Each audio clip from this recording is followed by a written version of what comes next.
आज आपके लिए लेकर आया हूं चार्ली चैपलिन की चिट्ठी। क्रिसमस की रात और चार्ली चैपलिन की बात। चंद्रशेखर जोशी जी की वाल से साभार। चार्ली ने अपनी नृत्यांगना बेटी को यह मशहूर खत लिखा था। कहा, मैं सत्ता के खिलाफ विदूषक रहा हूं, तुम भी गरीबी जानो, मुफलिसी का कारण ढूंढो, इंसान बनो, इंसानों को समझो, जीवन में इंसानियत के लिए कुछ कर जाओ। खिलौने बनना मुझे पसंद नहीं बेटी, मैं सबको हंसा कर रोया हूं, तुम बस हंसते रहना। बूढ़े पिता ने प्रिय बेटी को और भी बहुत कुछ ऐसा लिखा। मेरी प्यारी बेटी, रात का समय है, क्रिसमस की रात। मेरे इस छोटे से घर की सभी निहत्थी लड़ाइयाँ सो चुकी हैं। तुम्हारे भाई बहन भी नींद की गोद में हैं। तुम्हारी माँ भी सो चुकी है। मैं अध जगा हूँ। कमरे में धीमी सी रोशनी है।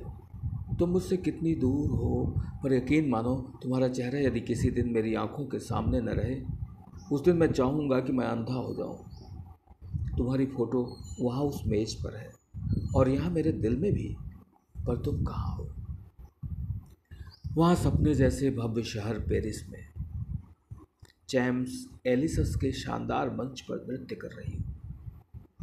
इस रात के सन्नाटे में मैं तुम्हारे कदमों की आहट सुन सकता हूँ। शरद ऋतु के आकाश में टिमटिमाते तारों की चमक मैं तुम्हारी आंखों में देख सकता हूँ। ऐसा लावण्य और इतना सुंदर नृत्य, सितारा बनो और चमकती रहो।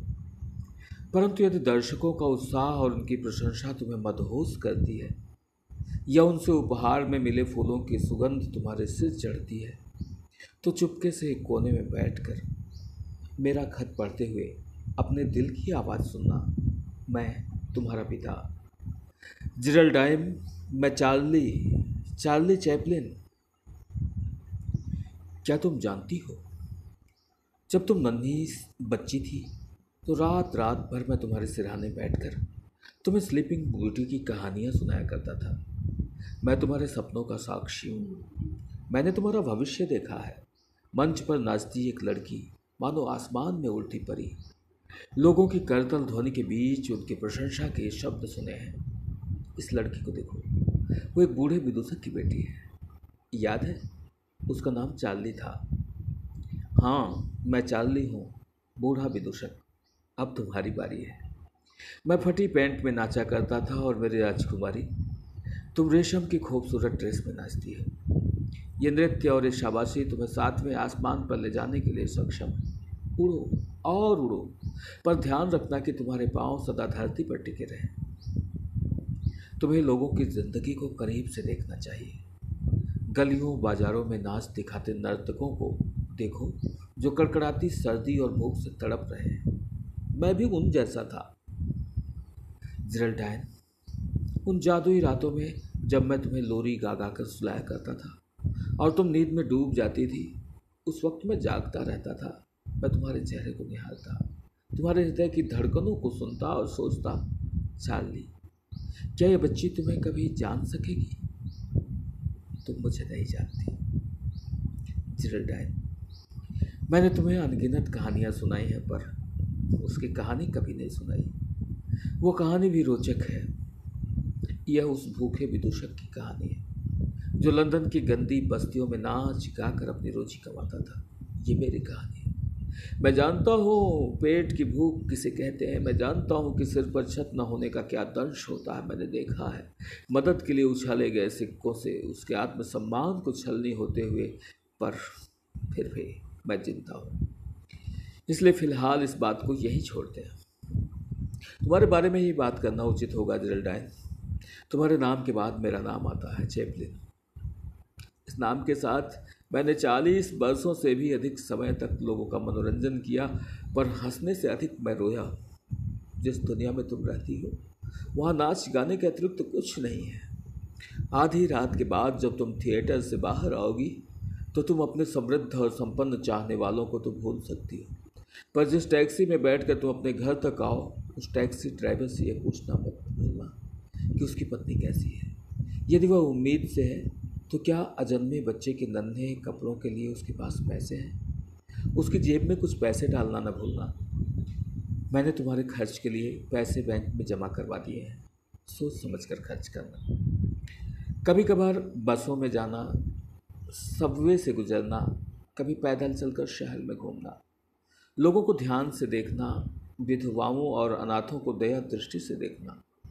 कम से कम दिन में एक बार खुद से ये अवश्य कहना कि मैं भी उन जैसी हूँ। हाँ, तुम उनमें से ही एक हो बेटी। कला किसी कलाकार को पंख देने से पहले उसके पाँव को लहूलुहान जरूर करती है। यदि किसी दिन तुम्हें लगने लगे कि तुम अपने दर्शकों से बड़ी हो, तो उसी दिन मंच छोड़कर भाग जाना, टैक्सी पकड़ना और पेरिस के किसी भी कोने में चली जाना। मैं जानता हूँ कि वहाँ तुम्हें अपनी जैसी कितने नृत्यांगनाएं मिलेंगी, तुमसे भी अधिक सुंदर और प्रतिभावान। फ़र्क सिर्फ इतना है कि उनके पास थिएटर की चकाचौंध और चमकीली रोशनी नहीं, उनकी सर्चलाइट चंद्रमा है। अगर तुम्हें लगे कि इनमें से कोई तुम्हें अच्छा नृत्य करती है, तो तुम नृत्य छोड़ देना। हमेशा कोई न कोई बेहतर होता है, इसे स्वीकार करना। आगे बढ़ते रहना और निरंतर सीखते रहना ही तो कला है। मैं मर जाऊंगा, तुम जीवित रहोगी। मैं चाहता हूँ तुम्हें कभी गरीबी का एहसास न हो। इस खत के साथ मैं तुम्हें चेक बुक भी भेज रहा हूँ ताकि तुम अपनी मर्जी से खर्च कर सको। पर 2 सिक्के खर्च करने के बाद सोचना कि तुम्हारे हाथ में पकड़ा तीसरा सिक्का तुम्हारा नहीं है, यह उस अज्ञात व्यक्ति का है जिसे इसकी बेहद ज़रूरत है। ऐसे इंसान को तुम आसानी से ढूंढ सकती हो, बस पहचानने के लिए एक नज़र की ज़रूरत है। मैं पैसे की इसलिए बात कर रहा हूँ क्योंकि मैं इस राक्षस की ताकत को जानता हूँ। हो सकता है किसी रोज़ कोई राजकुमार तुम्हारा दीवाना हो जाए। अपने खूबसूरत दिल का सौदा सिर्फ बाहरी चमक दमक पर न कर बैठना। याद रखना कि सबसे बड़ा हीरा तो सूरज है, जो सबके लिए चमकता है। हाँ, जब ऐसा समय आए कि तुम किसी से प्यार करने लगो, तो उसे अपने पूरे दिल से प्यार करना। मैंने तुम्हारी माँ को इस विषय में तुम्हें लिखने को कहा था। वह प्यार के संबंध में मुझसे अधिक जानती है। मैं जानता हूँ कि तुम्हारा काम कठिन है, तुम्हारा बदन रेशमी कपड़ों से ढका है, पर कला खुलने के बाद ही सामने आती है। मैं बूढ़ा हो गया हूँ। हो सकता है मेरे शब्द तुम्हें हास्यास्पद जान पड़े, पर मेरे विचार में तुम्हें अनावृत शरीर का अधिकारी वही हो सकता है जो तुम्हारी अनावृत आत्मा की सच्चाई का सम्मान करने का सामर्थ्य रखता हो। मैं ये भी जानता हूँ कि एक पिता और उसके संतान के बीच सदैव अंतहीन तनाव बना रहता है, पर विश्वास करना, मुझे अत्यधिक आज्ञाकारी बच्चे पसंद नहीं। मैं सचमुच चाहता हूँ कि इस क्रिसमस की रात कोई करिश्मा हो, ताकि जो मैं कहना चाहता हूँ वह सब तुम अच्छी तरह समझ जाओ। चार्ली अब बूढ़ा हो चुका है, जेरल्डाइन। देर सवेर मातम के काले कपड़ों में तुम्हें मेरी कब्र पर आना ही पड़ेगा। मैं तुम्हें विचलित नहीं करना चाहता, पर समय समय पर खुद को आईने में देखना, उसमें तुम्हें मेरा ही अक्स नजर आएगा। तुम्हारी धमनियों में मेरा रक्त प्रवाहित है। जब मेरी धमनियों में बहने वाला रक्त जम जाएगा, तब तुम्हारी धमनियों में बहने वाला रक्त तुम्हें मेरी याद कराएगा। याद रखना, तुम्हारा पिता कोई फरिश्ता नहीं, कोई जीनियस नहीं, वह तो जिंदगी भर एक इंसान बनने की ही कोशिश करता रहा। तुम भी यही कोशिश करना। ढेर सारे प्यार के साथ, चार्ली। क्रिसमस 1965। प्रस्तुति doctor Arun Kumar, assistant professor, Lakshmibai महाविद्यालय, दिल्ली विश्वविद्यालय व संपादक, लोकमंच पत्रिका। वाचन केशव चंद्र शुक्ल।